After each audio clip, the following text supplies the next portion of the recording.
So I figured I needed to do a screen record on this because it's this is Assistant Attorney General Brewer asking some questions, and I there were times during the hearing where, since they really didn't have any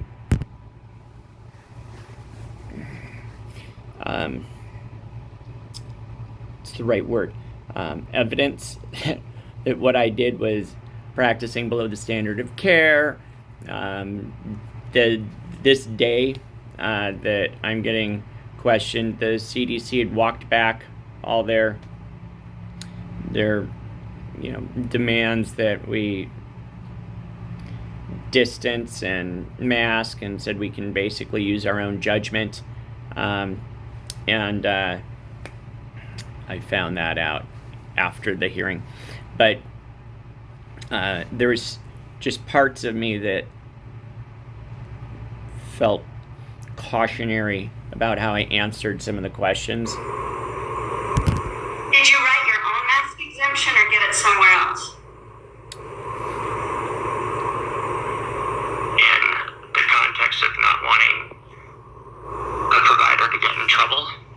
I'm not going to ask the name of the provider. Was it you or an outside provider? Outside provider. And you wrote masks for your children. Are you their provider? Yes. And you talked about vitamin D labs on 2,000 patients, including kids.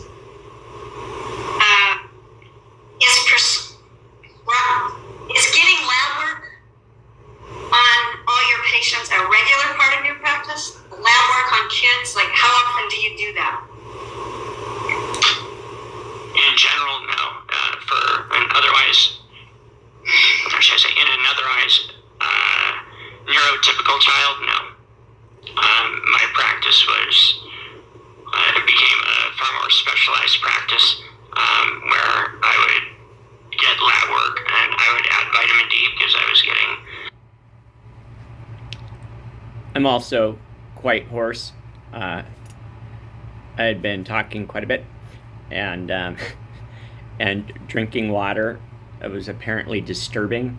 So I apologize for that. The zinc and copper and other labs, and since we should know that, I was seeing children on the spectrum with vitamin D levels of 6 and 9 and 11.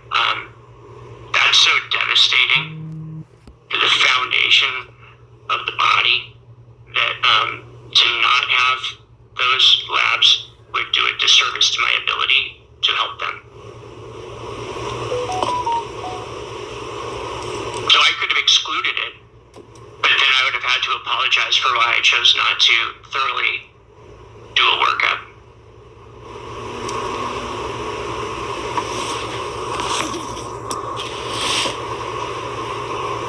And they'd already been failed by everybody else.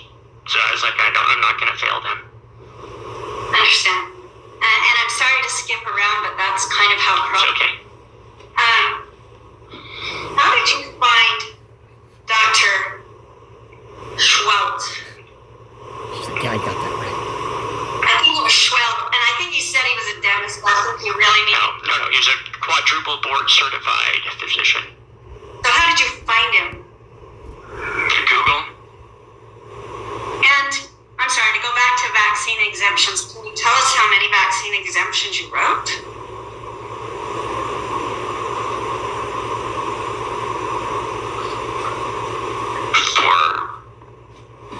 For what? Mask exemptions for children or adults to not have to wear a mask during COVID-19 to go into a space that required a mask. Just for clarification, do you mean like a restaurant? Yeah, I mean an exemption. I don't know what the person needs the exemption for. My curiosity was like if they need needed it to stand in line or to sit down and not wear it.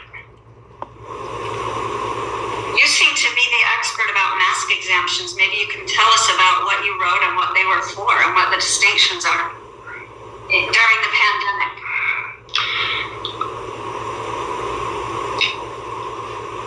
I had, and I can't tell you exactly, but I had so many children that.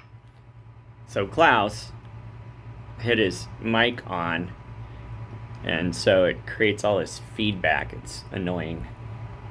They couldn't get their hair cut. You couldn't. They had to figure out, moms had to figure out what kind of socks to get because if they had a line in them, they would lose their mind. The jeans, the jeggings, the way the clothes fit, the food, the sensitivity. So I had a shocking number of kids that if you try, I mean, you can put it on and then spend every second of your day putting it back on, and then dying on that hill all day. So yes, there were families that I said the risk benefit of because it's switch, right? It used to be that a child that was 49 months, 49 months, 29, 30 days didn't need a mask, but the next day on their birthday, they needed a mask. And I was thinking, I don't understand that. The day before they didn't need it, Klaus, the day before they didn't need it, but today, happy birthday, here's your mask. And I was like, and I desperately sought the science of why the next day they needed it. And then they moved it to 2 years old. And I'm thinking, yes, 2-year-olds are very compliant. They're very CDC and WHO compliant with the mask. I think that's fantastic to have them do it as they're like putting their hand in their diaper and then touching their mask. And so when they're 11 months, 30 days, they didn't, or 23 months and 29 days, they didn't need it. And all of a sudden they turned 2 and it's like, oh. So I was looking at the science of how they determined that. And I couldn't find it. It was nowhere. There was the mandate, but there wasn't the science behind it. And so when a mom would ask, why does my child have to wear a mask tomorrow but not today? I was like, I don't know. So I have to give informed consent. I have to give scientific reason for why I say things to people. I'm sorry, I apologize. It's like I can't just say things because somebody told me to say it. They're not going to trust me if I'm just going to blindly say something one day and then the next day switch it because they're a day older. By September of the time period of July to September of 2021, which is really the time period that we've talked about in terms of the patients A group.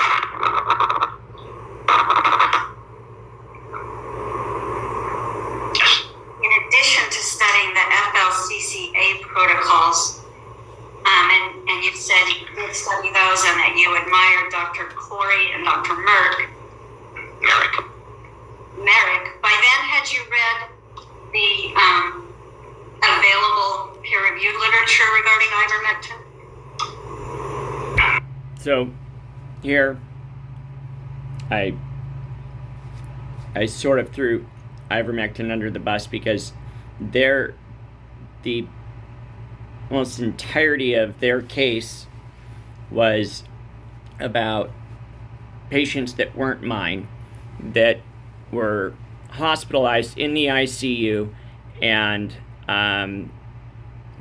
the calls I were getting were for Hail Marys. Just anything that we could do to either keep them from mechanical ventilation or to get them, hi love, off the ventilator. And the hospitals didn't have ivermectin on the formulary. Getting an injunction and then finding somebody that the hospital would allow to go. No one in the hospital would have given it. Finding somebody that the hospital would allow to go in and give it, it just didn't work. We had to find other ways. And so this whole thing seemed to be based on ivermectin, and them thinking that I was pressing families to try and get the hospital to cave on the ivermectin. And for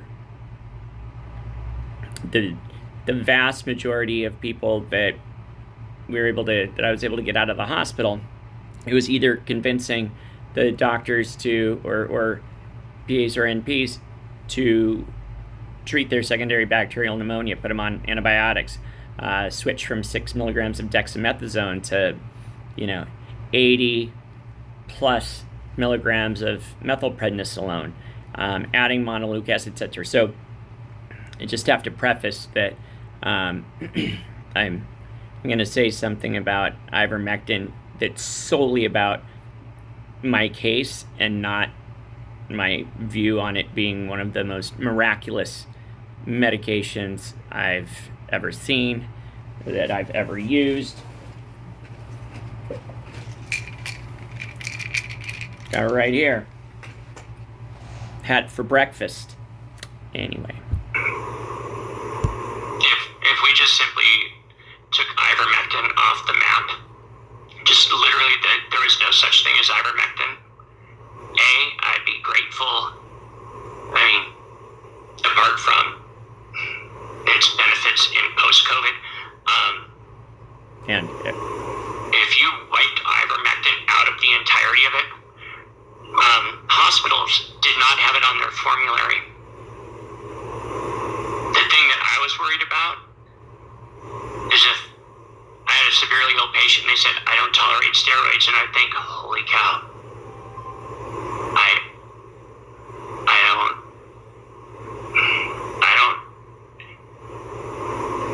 don't know how many nights I went to bed thinking just, okay, Lord, get them through tonight as their immune system change goes in and they're going to go into that inflammatory phase and they're going to call 911 at 3 or 4 a.m.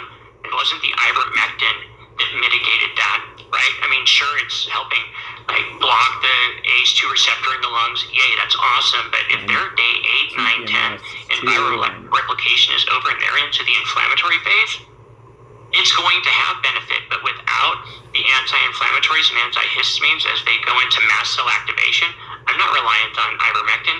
I didn't ask patient E. So patient E, right, and we were given, I can't say his name, but the son. Slow down, please. Okay. He said, is it worth giving ivermectin, like pushing forward with it? And I said, no. Not if they're not going to do other things. Ivermectin will not save your dad's life.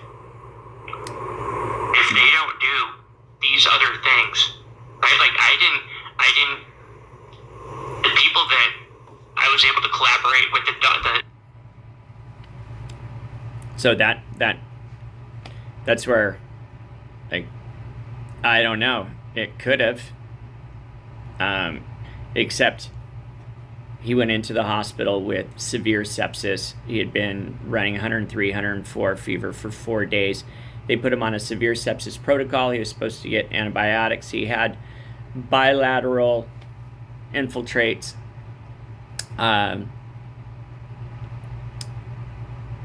All of a sudden, the different doctor said it's COVID pneumonia. The order for the severe sepsis protocol was stop, no fluids, no antibiotics, and he was put on remdesivir. That was patient E.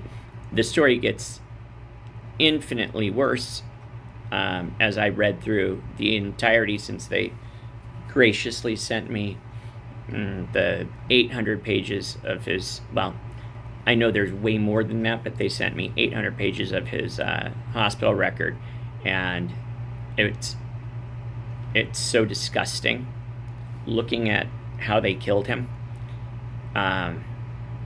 Anyways, so he had severe untreated pneumonia. His WBC, his white blood cell count, had gone from 8 to 11 to like 16 to 24, and the day before he died, it was at in the 30s, and that day they started him on antibiotics. It was like August 1st.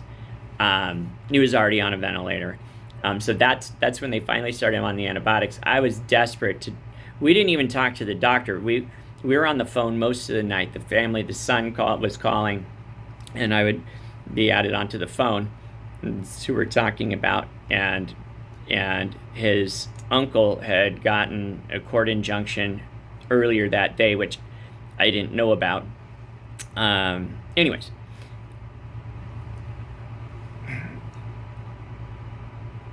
He needed all of it. He needed the steroids, the antibiotics, ivermectin, the antihistamine. So the providers that I was able to collaborate with that made a myriad of changes, like added montelukast and IV thiamine and cyproheptadine and nebulized budesonide and nebulized acetylcysteine, right? If I was calling and saying, give him ivermectin and everything's going to be fine, I'd be embarrassed. And I mean, I wouldn't even, like, we wouldn't be having this discussion because you would be able to just tear me to shreds on the science. No, but just trying to throw a bone. So my question was about the peer-reviewed studies, but can you tell the panel the number of vaccine exemptions you wrote? For who? Anyone. In what time frame? Exemptions from the COVID-19 vaccine during the time period starting when the vaccine was available. I don't need to object to this line of questioning. This is not the subject of, I believe. Can I answer it? No. Hang on.